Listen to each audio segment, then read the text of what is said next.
Push చేస్తున్నారు నిన్ను? చిన్నోడు నిన్ను పుష్ చేయట్లేదు.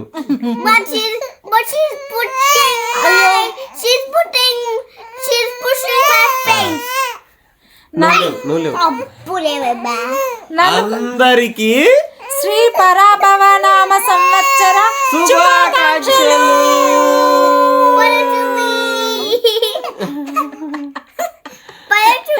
అమ్మో ఏంటి గోళ అనుకుంటున్నారా? ఇంకా మీకు తప్పదుగా. ఈసారైతే మేము అమెరికాలో కూడా ఇండియా రేంజ్ లో సెలబ్రేట్ చేసుకున్నాం తెలుసా ఉగాది పండగ. ఎందుకంటే చిట్టిది వచ్చిన తర్వాత ఇదే మొదటి పండగ. సో ఇద్దరు పిల్లలతో మేము సెలబ్రేట్ చేసుకున్న ఫస్ట్ పండగ ఉగాది అన్నమాట. ఇంకా అమ్మ అయితే భక్షాలతో అదరగొట్టేసింది. ఇంట్లో వాళ్ళందరి కోసం పప్పు భక్షాలు, నా కోసం సిరా భక్షాలు కూడా చేసేసింది. మరి మీరందరూ భక్షాలు తిన్నరా, ఉగాది పచ్చడి తాగినరా? కామెంట్స్ లో చెప్పండి. ఓకేనా? బాయ్ బాయ్, ఉంటాం మళ్ళా.